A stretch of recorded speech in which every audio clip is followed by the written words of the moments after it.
قال الله تعالى في القرآن العظيم وهو أصدق القائلين أعوذ بالله من الشيطان الرجيم يا أيها الذين آمنوا اتقوا الله حق تقاته ولا تموتن إلا وأنتم مسلمون وقال تعالى في آية أخرى يا أيها الذين آمنوا اتقوا الله وقولوا قولا سديدا يصلح لكم أعمالكم ويغفر لكم ذنوبكم ومن يطع الله ورسوله فقد فاز فوزا عظيما عباد الله أوصيكم ونفسي بتقوى الله وطاعته فقد فاز المتقون. Hadirin jamaah Jumat yang dimuliakan Allah Subhanahu wa ta'ala, sampai pada pagi, sampai siang, sampai malam nanti kita senantiasa berharap Allah Ta'ala melimpahkan rahmat karunia-Nya, karena rahmat itulah seekor singa tidak memakan bangkai, tidak memakan anaknya, seekor burung gagak yang garang tidak memakan telurnya, seekor gajah tidak akan menginjak anak bayi yang baru lahir. Apa sebab? Karena ada rahmat Allah Subhanahu wa ta'ala. Bahkan suatu ketika Nabi SAW mengatakan la yudkhilal jannata ahadakum amalu, kamu tidak akan masuk surga karena amalmu. Wala anta ya Rasulullah, engkau pun tidak masuk surga karena amalmu. Wala ana, aku pun tidak masuk surga karena amalku. Illa ayyataghammadani Allahu birahmatih, Allah Ta'ala mencurahkan rahmatnya. Rahmat itulah yang dimintakan oleh khatib pada awal khutbahnya, Assalamualaikum warahmatullah. Rahmat itulah yang senantiasa kita mohonkan kepada yang hidup dan yang mati, Allahumma ghfir lahu warhamhu. Dan pada saat duduk antara dua sujud kita mintakan Rabbighfirli warhamni. Kenapa orang yang berdosa sampai siang ini masih hidup? Karena Allah Ta'ala masih memberikan rahmat hidup. Tapi tidak semua yang hidup datang ke masjid ini. Di rumah sakit yang tidak jauh dari masjid kita ada terbaring saudara-saudara kita yang sedang diuji, diberi rahmat hidup, tapi sehatnya dicabut Allah. Tapi ada pula yang sampai siang ini berkeliaran di tengah jalan raya, diberikan rahmat hidup, diberikan rahmat sehat, tapi ada dicabut Allah satu nikmat besar dari hatinya, rahmat istiqamah iman dan Islam. Oleh sebab itu rukun khutbah khatib mengucapkan alhamdulillah. Kenapa diucapkan alhamdulillah? Karena sampai siang hari ini masih bersemayam dalam diri khatib dan semua kaum muslimin yang melaksanakan salat Jumat, masih bersemayam rahmat hidup, rahmat sehat, rahmat istiqamah dalam iman dan Islam. Kita hanya dapat membalaskan dengan ucapan lidah alhamdulillah. Kalimatani, dua kalimat, khafifatani 'alal lisan, ringan diucapkan lidah, saqilatani fil mizan, tapi berat pada timbangan mizan hari kiamat. Subhanallah wa bihamdihi, subhanallah wa bihamdihi. Senantiasa kita basahkan lidah berzikir, hanya itu yang dapat kita balaskan atas segala nikmat rahmat karunia Allah Subhanahu wa ta'ala. Tapi rasanya tidak adil bila orang diberi lidah hanya sanggup bertasbih. Bagaimana bila diberi kekuasaan? Apakah seekor gajah akan dianggap melakukan perbuatan yang sama dengan seekor semut? Tentu tidak.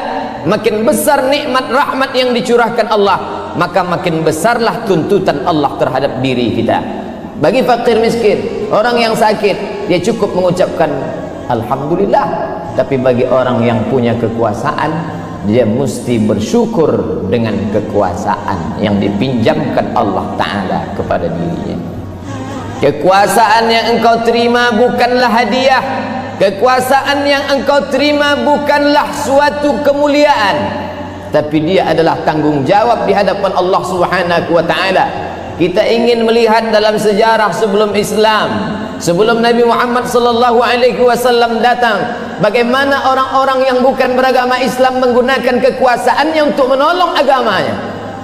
Dalam catatan sejarah lebih 3 abad sebelum kelahiran Isa alaihi salam, di Samudra Hindia, di tengah belantara India, ada seorang raja bernama Asoka. Lalu dengan kekuasaannya dia tolong penyebaran agama Buddha hingga sampailah ke negeri kita, ke Pulau Sumatera, ke Semenanjung Melaya. Maka tidak dapat dipungkiri nenek moyang kita pun salah satu penganut agama tersebut. Dengan apa agama itu sampai? Padahal alat telekomunikasi multimedia belum lagi canggih seperti saat ini. Dia sampaikan agama itu dengan kekuasaan. Nama Ashoka tertulis dengan tinta emas, seorang kaisar India yang mengejar segala penjuru dunia untuk menyebarkan satu agama keyakinannya.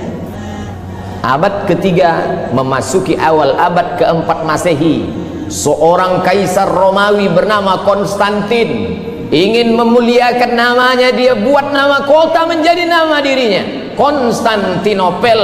Seluruh Eropa dia kristenkan. Dengan apa? Dengan kekuasaan yang ada pada dirinya. Bila orang tidak tahu keyakinannya ini apakah diridai Allah atau tidak, tapi dengan kekuasaan dia tolong agamanya. Mengapa orang beriman yang yakin la ilaha illallah Muhammad Rasulullah, tapi dia tidak berbuat apa-apa untuk agamanya? Kelak dia akan ditanya di hadapan Allah. Bagi yang punya telinga hanya akan ditanya telinga, bagi yang punya mata hanya akan ditanya mata, bagi yang punya lidah akan ditanya lidah. Tapi yang punya kekuasaan, selama engkau berkuasa, apa yang sudah kau pakai untuk agama Allah? Berapa masjid yang kau bangun? Berapa musalla yang kau bantu? Berapa anak yatim yang kau sekolahkan?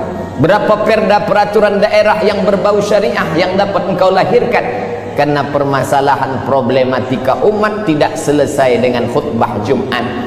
Anak-anak remaja keluyuran malam lewat jam 12, jam 1 malam. Apakah mungkin al-ustaz berceramah di tengah jalan, di karaoke, di diskotik, di warnet? Ini tidak dapat dilakukan. Lalu siapa yang dapat mencegah nahi mungkar ini? Orang yang punya kekuasaan.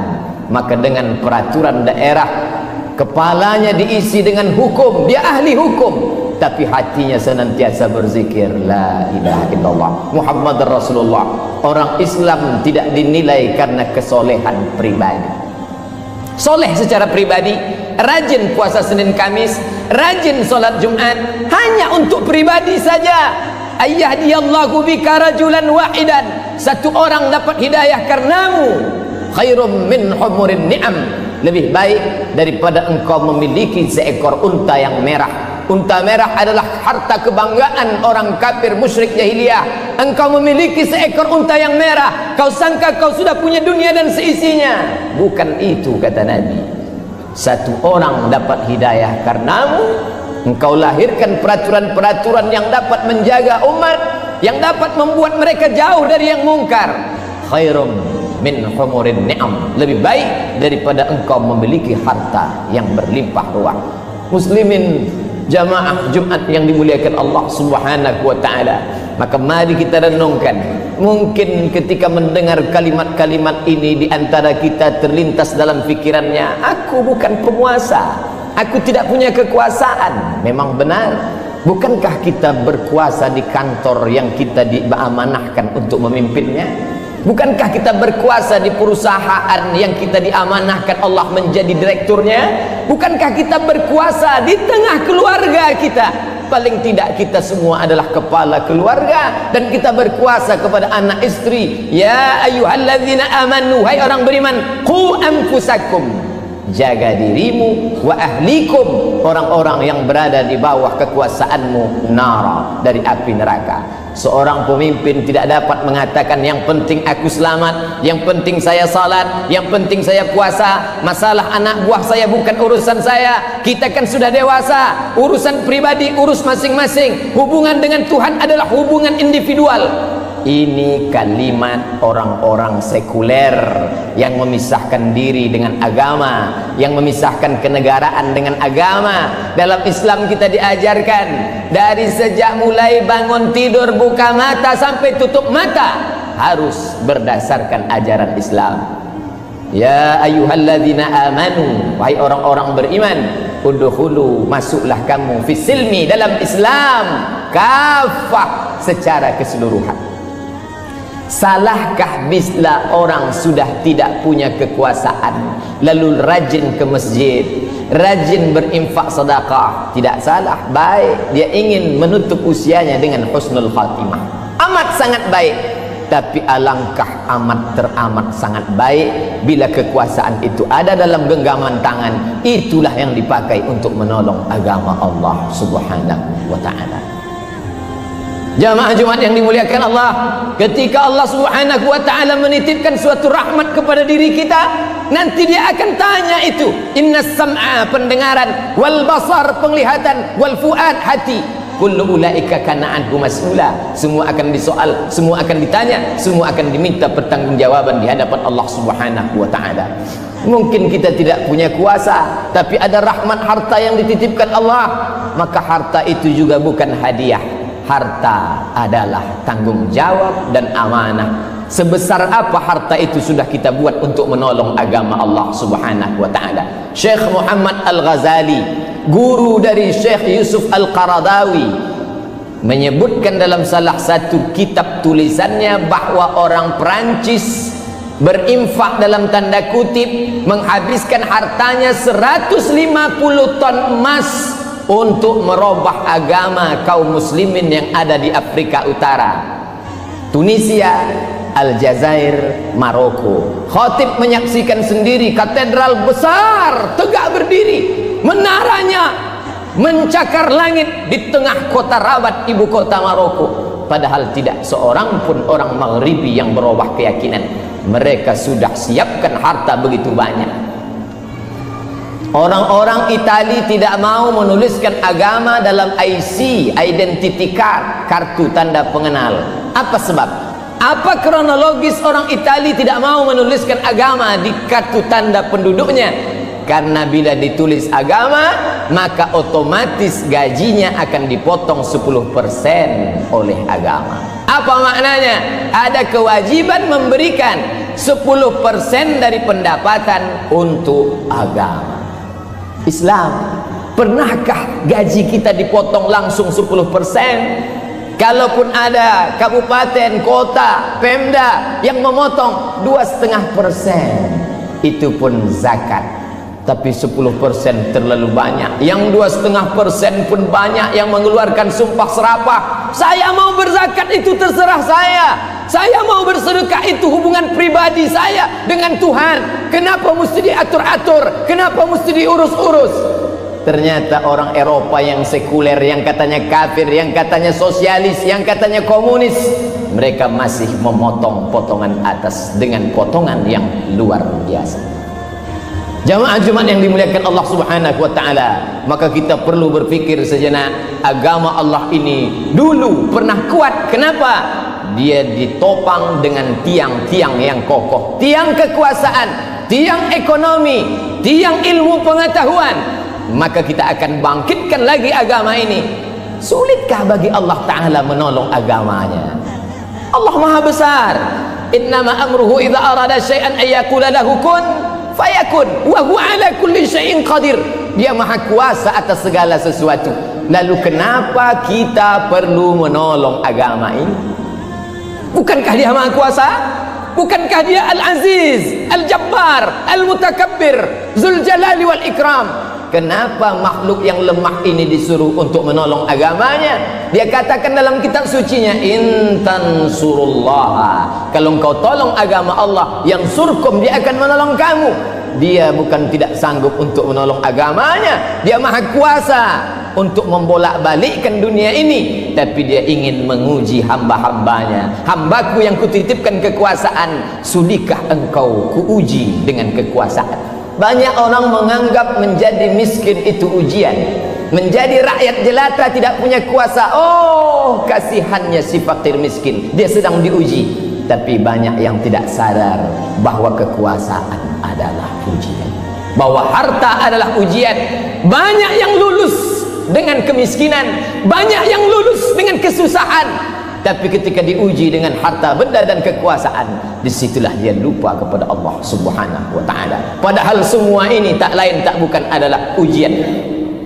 Ketika raja diraja Sulaiman, anak Daud alaihissalam, bagaimana kekuasaan Nabi Sulaiman? Dari sungai Nil Afrika Utara sampai sungai Efrat di Irak, Asia Afrika, kekuasaan Sulaiman. Bagaimana kehebatan Sulaiman? Sulaiman sampai-sampai menguasai tidak hanya dunia manusia, sampai kepada dunia jin ifrit pun dikuasai oleh Sulaiman. Ya ayyuhal mala'u, wahai pasukan bala tentaraku, ayyukum ya'tini bi arsyiha, siapa yang sanggup memindahkan singgasana kursi Balqis, Ratu Balqis punya kekuasaan di Yaman, kerajaan Sabah. Siapa yang bisa memindahkan kursi Balqis dari Yaman ke Palestina, 3000 km jauhnya? Siapa yang bisa? Wa qala ifritum minal jin, berkatalah jin ifrit, ana atika bihi, aku sanggup memindahkan kursi Balqis qabla an taquma min maqamik, sebelum engkau tegak dari tempat dudukmu. Belum kau berdiri hai Sulaiman, kursi Balqis sudah sampai. Wa qala allazi 'indahu 'ilmun minal kitab, berkata seorang lelaki yang memiliki ilmu dari Alkitab, Al-Quran, kitab suci Allah. Apa dia katakan? Ana atika bihi, aku sanggup memindahkan kursi Balqis qabla an yartadda ilaika tarfuk, sebelum matamu berkedip, kursi singgasana Balqis sudah pindah dari Yaman ke Palestina. Ketika kursi itu sampai, apa yang dikatakan Sulaiman alaihissalam? Nabi Sulaiman mengatakan, hadza min fadli rabbi, ini ujian Tuhanku, liyabluwani, dia sedang menguji imanku. Ashkur, apakah aku akan bersyukur, am akfur, apakah aku akan kafir. Siang ini sepekan lamanya kita sibuk dengan aktivitas rutinitas, menghitung harta, mengurus kekuasaan. Tapi siang ini kita masih diberikan rahmat hidup sehat walafiat, merenung sejenak dalam khutbah Jumat. Apakah selama ini kekuasaan yang kita miliki sudah kita pakai untuk menolong agama Allah? Kalau sudah, alhamdulillah, khutbah ini membuat kita makin istiqamah. Kalau belum, tidak ada kata terlambat. Mari kita pakai kekuasaan dan harta benda untuk menolong agama Allah. Harta tidak lagi ada, kekuasaan pun tak tersisa. Apa yang bisa saya sampaikan? Sampaikan kepada anak, menantu, cucu, cicit, kawan, sahabat, handai tolan generasi akan datang. Wahai cucuku, wahai anakku, wahai sahabatku, wahai generasi ke depanku, aku dulu pernah berkuasa, tapi aku tidak tahu agama. Sekarang aku tak punya apa-apa, tapi aku ingin sampaikan kepada kalian, di akhir hayatku, aku ingin kalian menolong agama Allah dengan harta dan kekuasaan yang dititipkan Allah Subhanahu wa ta'ala. Inilah yang akan dibawa menghadap Allah Subhanahu wa ta'ala. Yauma la yanfa'u malun wala banun. Yauma la yanfa'u malun, pada hari itu tak ada guna harta, wala banun, anak pun tak bisa menolong. Siapa yang akan menolong? Illa man atallaha biqalbin salim, orang-orang yang datang menghadap Allah dengan hati yang bersih, membawa amal saleh. Pada saat menutup mata, amal soleh akan dibawa. Saat itu malaikat datang menghampiri. Sebelum Israel mencabut nyawa, apa kata malaikat? Allah takhafu, hai calon jenazah, hai yang akan mati meninggalkan berjasad, la takhafu, jangan kau takut, wala tahzanu, jangan kau sedih, wa abshiru bil jannati allati kuntum tu'adun, berbahagialah kau mendapatkan surga yang dijanjikan Tuhan. Saat tersenyum, saat itulah ruh keluar dari jasad, dibawa oleh malaikat Israel menghadap penciptanya Allah Subhanahu wa ta'ala. Barakallahu li wa lakum fil Qur'anil azim, wa nafa'ani wa iyyakum bima fihi minal ayati wa dzikril hakim, wa taqabbala minni wa minkum tilawatahu, innahu huwal ghafurur rahim.